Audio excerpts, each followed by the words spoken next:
একটু বলেন, আপনি কার মাল নিতেছেন একটু বলেন ভাই। আপনি কার মাল নিচ্ছেন? কার মাল নিচ্ছেন একটু বলবেন না? কার মাল এগুলা? আপনি নাম কি? ডিলারের নাম কি? মাল মাল কার নিচ্ছেন আপনি গাড়িতে? নাম বললে তো সমস্যা নাই।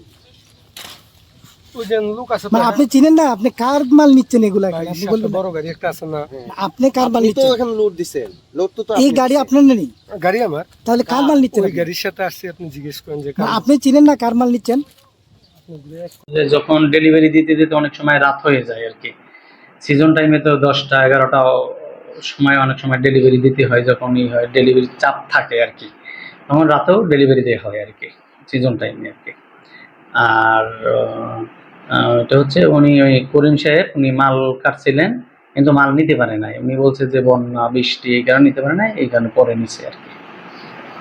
না, তার মালটা যে আছে আমার মানে তারা বলছে মালটা নিবে এই জন্য জানানো হয়নি। না, এখন তো ওনারা যখন মালটা পাবে এই অনুযায়ী আমি মাল দিয়ে দিচ্ছি আর কি। ওনাকে জানানো হয় না, উনি তো অফিসে আছে, অফিসে থাকলে না, এটা জানানো হয় না আর কি। কালকে গতকালকে দিচ্ছি।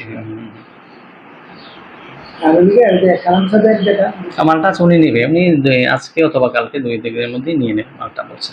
হ্যাঁ, গতকালকে আমার এখানে ডিএডিসি সার গুদামে ছিলেন মহোদয়, আসছিলেন।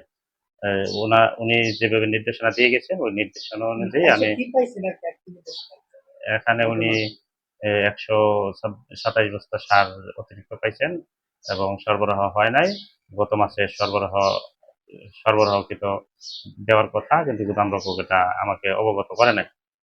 না করেই উনি ডিলারদের সাথে যোগাযোগ করছেন কিনা উনি এটা বলতে পারবেন আর কি। আমাকে অবগত না করেই রেখে দিচ্ছেন। তখন এসিলেন স্যার এসে এটা মানে উনি দেখতে পাচ্ছেন যে 126 বস্তা বেশি আছে গুদামে।